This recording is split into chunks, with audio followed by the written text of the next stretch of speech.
Friends, Radhe Madhav, જય દ્વારકાધીશ, જય માતાજી. Welcome back to Jignaba kitchen.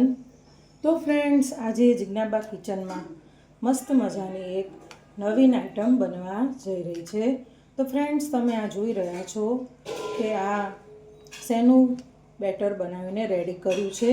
તો ફ્રેન્ડ્સ, આ છે ગોટાનું, એટલે કે મેથીના ગોટાનું બેટર રેડી કરી લીધું છે મેં.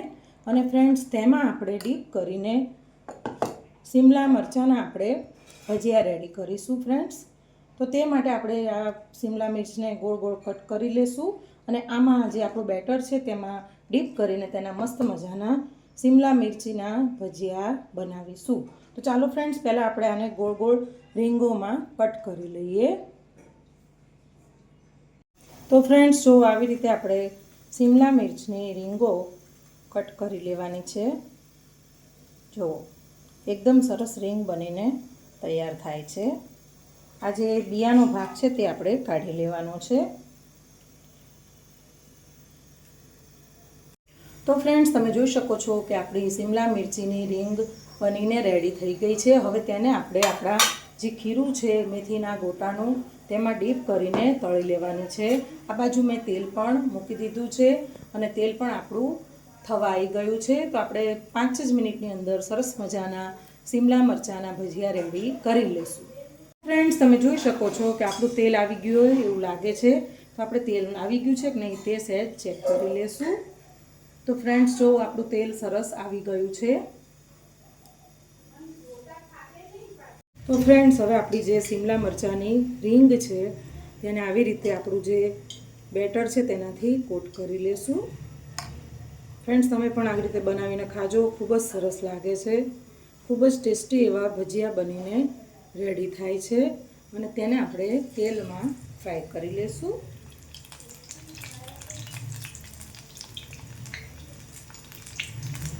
આવી રીતે તમે ડુંગળી, બટેકા, રતાળું, પછી કેળા બધાને તમે ડીપ કરીને બનાવી શકો છો.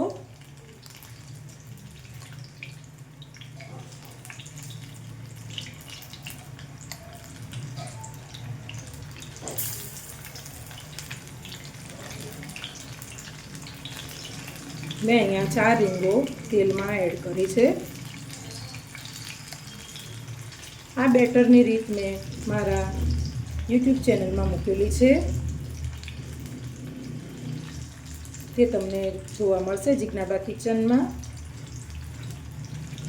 ગેસની ફ્લેમને હવે ધીમી કરી દઈશું.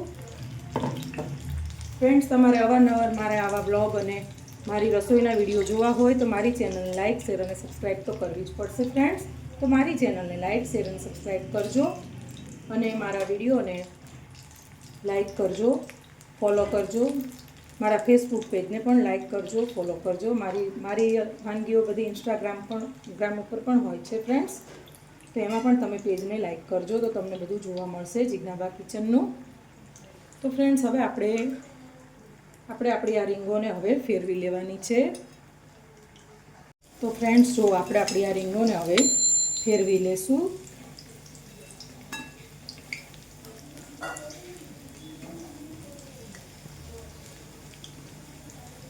એકદમ ક્રન્ચી એવા આપણા ભજીયા બનીને રેડી થાય છે, શિમલા મરચાંના ભજીયા. ફ્રેન્ડ્સ, આ ભાગ પણ મેં લઈ લીધો છે. આ ભાગ પણ હું વેસ્ટ નથી જવા દેતી. જો ફ્રેન્ડ્સ, આના પણ આપણે ભજીયા ઉતારીને ખાશું.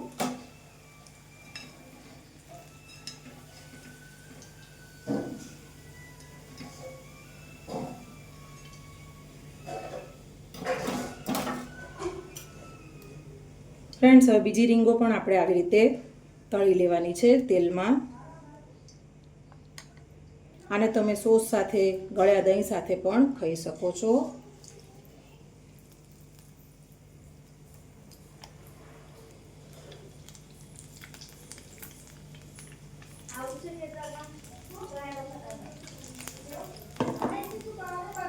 આપણું જે આ કેપ્સિકમ ડીટાવાળું જો પાછળનો ભાગ છે તે પણ મેં લઈ લીધો છે અને તેને પણ મસ્ત રીતે ડીપ કરીને આપણે ફ્રાય કરી લેવાનું છે.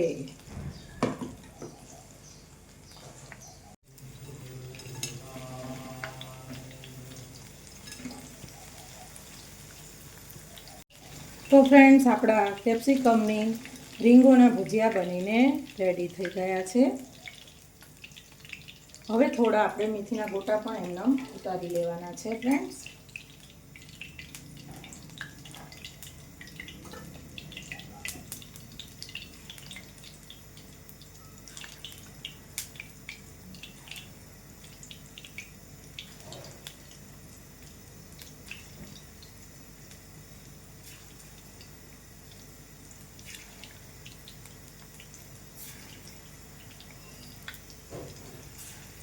તો ફ્રેન્ડ્સ, મેથીના ગોટાને આપણે ફાસ્ટ અને ધીમા ગેસે તળીને સરસ તૈયાર કરી દેવાના છે.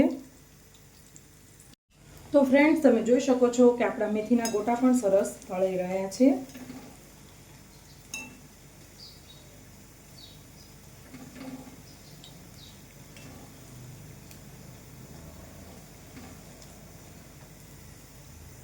તો ફ્રેન્ડ્સ, આપણા ગોટા થઈ ગયા છે. તેને પણ આપણે ડીશમાં સર્વ કરી લેવાના છે.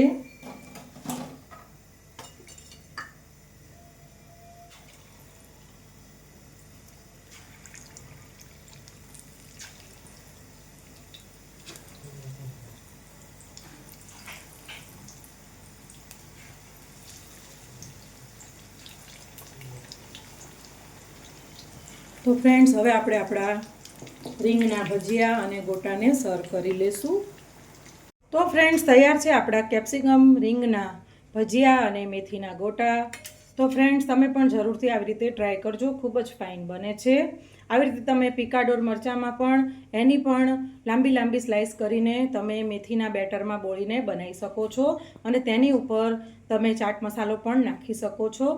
તો ફ્રેન્ડ્સ, જરૂરથી તમે પણ આવી રીતે બનાવજો. અને હા ફ્રેન્ડ્સ, જો જિજ્ઞાબાની આ રેસીપી ગમી હોય તો મારી ચેનલને લાઇક, શેર અને સબસ્ક્રાઈબ કરજો અને પહેલાં ફેસબુક પેજને લાઇક કરવાનું ભૂલતા નહીં. તો ફ્રેન્ડ્સ, ચાલો ફરીથી મળીશું જિજ્ઞાબા કિચનમાં. જિજ્ઞાબાએ સોસ સાથે સર્વ કર્યું છે. તમે ગળ્યા દહીં સાથે પણ લઈ શકો છો અને આમલીની ચટણી સાથે પણ લઈ શકો છો. તો ફ્રેન્ડ્સ, ચાલો ફરીથી મળીશું નવી એક વાનગી, નવા એક બ્લોગ સાથે જિજ્ઞાબા કિચનમાં. રાધે માધવ, જય દ્વારકાધીશ, જય Mataji, bye and see you soon.